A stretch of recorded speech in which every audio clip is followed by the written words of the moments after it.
Hey guys, what's going on? It's Cody once again. Looking to start something fresh, something new. I did my first box break. It was a pack break, really. It was only 3 packs, but it was inside of a box, so we're considering it a box break. However, I did my first box break on Friday of last week, and I got an amazing card from it.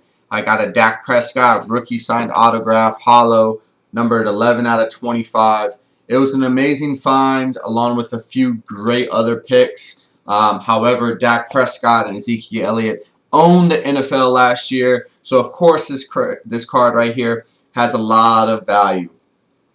I've been a collector for quite some time. Let me tell you guys a little bit about me. Uh, I'm 24 years old. When I was a young kid, I was stuck on trading cards. I was a huge Pokemon, a huge Yu-Gi-Oh collector. Unfortunately, I only have my Pokemon collection, and the Yu-Gi-Oh I gave unknowingly when I was in 8th grade to a 4th grader. Uh, but nonetheless, I've been collecting for quite some time. Last year, I started to collect Magic the Gathering cards. I don't really know Magic. I don't even know how to play it, to be completely honest with you. However, it's one of those things where it's like it's satisfaction to open card packs and identify quality cards and collect series, and it was fun. But I really didn't play the game, so I started getting into football collecting cards. I'm a huge football nut. In the back, you can see the Florida State flag. So Jameis Winston, my boy Dalvin Cook is coming into the league this year, so I figured why not pick up football. So for the last, I would say, 4 months, I've been collecting, buying trading cards, unfortunately from my local vendor, Walmart. And I know that's not necessarily the best place to buy it, but I'm still getting my feet wet in this industry in collecting. So it was a great starting point. And going forward, I think I'm going to be spending a little bit more money on the quality of cards I receive, seeing how my fantastic first loot locker gave me that card that I presented to you guys earlier, the Dak Prescott. Like I said, guys, it was from what's called the Loot Locker. It's a provider. It's a husband and wife out of New York, I believe. They started this company to where they send a Loot Locker, a box of cards to each subscriber each month, and it's random packs of cards. For instance, my first 3 packs of my first Loot Locker was Don Russ Optic, where I got Dak Prescott. I got a Phoenix pack of 6. And I got another, I think it was playoff contender pack. So I got 3 packs in this loot locker for $25, which included shipping. And to be honest with you, I got 3 signatures and 4 serial number cards. It was awesome. So I'm definitely hooked on that one. I'm definitely going to be repurchasing those going forward. So as a new collector, there's some very, very great information that you need to be successful. And to be honest with you, I don't have them all. However, what this series is going to do, it's going to provide you with the information that I've come across through my research and my man hours that I put and devote into this to help you guys find a system of streamlined information so that you can increase your competency in collecting as quickly as possible. So this segment is something that came up out of this rookie card, and it's called grading. The reason why I want to grade is because, one, I'm not necessarily a Dak Prescott fan. I'm a Bucks fan. I'm a Tampa native, so nothing against Dak. He had an amazing year. He kicked Tony Romo out. That's fine. However, I want to sell it.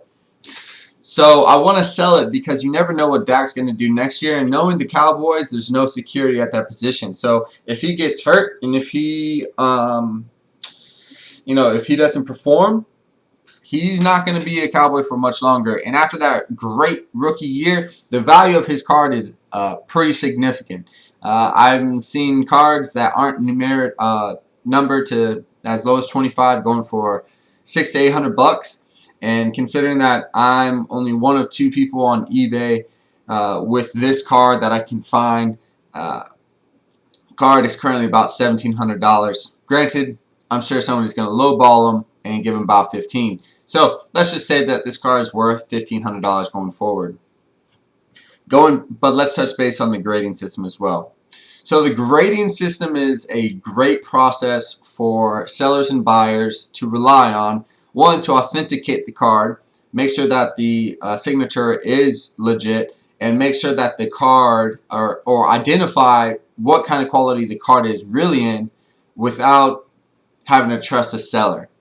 Sellers are slimy. So you can buy a card that looks fantastic, and once you receive it, you got dinged edges, might not even be the same card, and it's probably a fake signature. Unfortunately, that's the world we live in. So they have a system called grading. There's two providers that I've come across. One is BGS, which is Beckett Grading System, or I believe it's system. And then the other one is PSA, Professional Sports Authenticator. So you have two systems, two renowned companies. A lot of card shops can do their own grading through a different provider, but they'll be really, really critical on your card and its condition, considering that they're grading for somebody else. So I went ahead and jumped the gun and purchased a grading from PSA. Through some research, I found some, I guess, positives and negatives for both companies, and let me provide you with that so that you guys don't have to go through the bullshit that I had to go through last night for like 4 or 5 hours. So you might be asking, which service do you use? Well, you can go off one thing, which is the cash value. How much is it going to cost you in order to get a single or a collection of cards graded? PSA was running at total for a card of my value was $45 for a card in between $1,000 and $2,000, with a shipping price of $29. You can also choose another provider for shipping. However, I went with USPS, which was provided through PSA at that rate because it provided insurance and a security system. I will be completely honest with you. I don't know how much it costs for this Beckett, but I think it's lower. I think I'd save maybe $10 or $15 if I went with Beckett. So, you know, I probably jumped the gun. I probably should have done some more research through Beckett before I chose PSA. However, being completely transparent, I googled trading card grading systems, and PSA was the first one that popped up. And as a normal human being, I chose the first one that popped up. Extremely reputable company, well known, used a lot, so it wasn't really that big of a deal. However, I was contacted by an individual who was saying, I won't buy the card if it's PSA graded. I was like, why? He's like, well, there's BGS, and everybody in the industry most of the people in the industry suggest BG. I'm like, that's crazy. Why? And what he told me was that the value of a Beckett 10 compared to a PSA 10 is pretty significant. So I went and did some research. Completely opinion based. There's no stone cold proof or official review between the two companies that says one or the other is obsolete. However, there was some information that I think is pretty worthwhile, is that BGS, their grading scales 1 through 10, just like PSA, and their 10th, the highest rank that you can get on the grading scale, number 10, is different than the 10 from PSA, which I think is pretty messed up. It needs to be consistent across the market. Why are they trying to do something differently?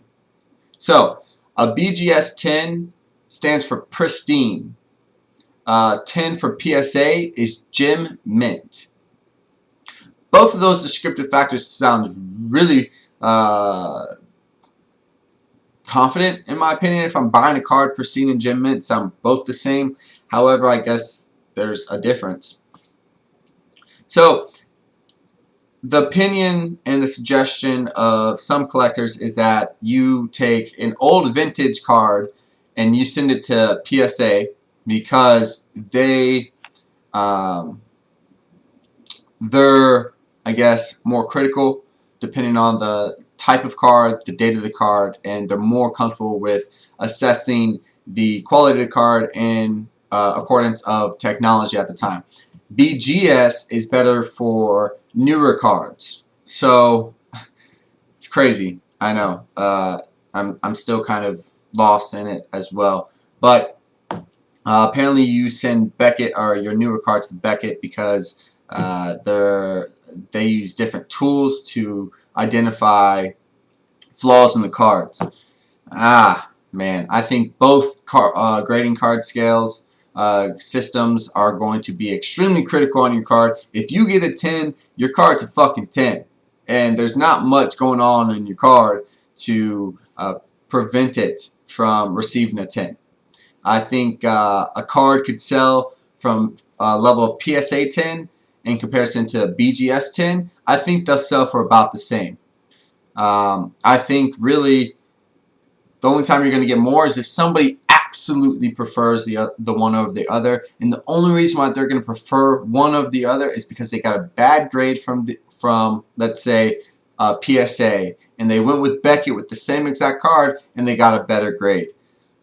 I think it's just personal preference, and I think it's just because somebody got dicked on one of their cards that they thought was truly a high quality card. So PSA, Beckett's grading scale, two renowned grading systems that you guys can use to grade your cards. Now, why would you want to grade your card? Well, I mentioned it earlier. As a buyer or seller, you're going to want to get this done to have the confidence and insurance from either a purchasing standpoint, if you're selling, or if you are the person that's buying, to verify, one, that the card is actually in immaculate shape, because I'm not spending $1,600 on a shitty card, in bad quality, I'm sorry. And at the same time, is that signature actually real? So that's two things to keep in mind. The service fees, like I say, vary. Each one has different grading processes. Apparently there's not one consistent grading method. And again, these are people, individuals, different individuals grading these cards. So it's opinion based, and you can get a hardcore Nancy who's going to just find anything and everything to make sure that it's not a 10, to limit how many 10s are on the market, or you're going to get somebody who's been in the industry for a little while and still be critical, but at the same time realize that I'm not trying to find shit, I'm just trying to grade your card. I don't know. I'm still new to it, so maybe my opinion will change in the coming months. However, I chose PSA for my card. Like I said, it was $74. The turnaround time is 10 days, which is pretty fast in my opinion, and it's a reputable company. So provide that insurance for your base, your customer base, whether you're selling or buying. Get your card graded. I've seen people take personal cards from their personal collections and get it graded just because they love the card and they want to make sure that it stays in pristine condition. It's one thing to put a penny sleeve on this bad boy and put it in a card saver. It's an entirely different thing when you put it in the case after it's been graded. So preservation method, fantastic. However, that is the process. I hope that I provided you guys with some useful information. Again, my whole point with this is to take you all along on my journey of collecting. I think it is an addictive thing because of how satisfying it is, and especially with football cards, because I actually can relate to it. I'm a fantasy football player. I do DFS. I lead my own fantasy football league, so it's something that I'm already accustomed to, and I don't mind spending a little bit of money on it just because this is my entertainment throughout the year, and it's watching football and now collecting football cards of those people that I watch on a daily basis. So I feel very confident in my ability to continue to lead you guys through a tutorial of collecting and buying and selling cards, where to find it, what kind of cards to buy. I did my first pack break. Unfortunately, I used a game recording system to where the game was in the background and I was breaking it on a mini screen in the bottom corner. So if I can find a way to edit that, I will definitely provide that for you guys. Again, the Loot Locker. The Loot Locker is a fantastic company to check out. They're the ones that really got me into collecting, just simply because they gave me quality cards right off the bat for a relatively cheap price. Again, I've been collecting, however, I didn't take it seriously until I came across this one amazing card from Dak Prescott from the Loot Locker. So we'll see how it goes going forward. Nonetheless, guys, thank you so much for checking this out. Hit the like button, subscribe if this works or helps you guys. Please leave a comment, message me. I am completely transparent and vulnerable to anything that you guys may ask. If you guys are interested in the Dak Prescott card, you guys can also hit me up for that too. I look to be putting it on eBay here in the next 2 weeks after PSA gets it graded and returns it. However, until next time, it's either going to be a pack break, or it's going to be a box break, or it may even be another topic of discussion that I find throughout my research going forward from collecting sports cards. Thanks again, guys. This is Cody. We'll see you next time. Bye.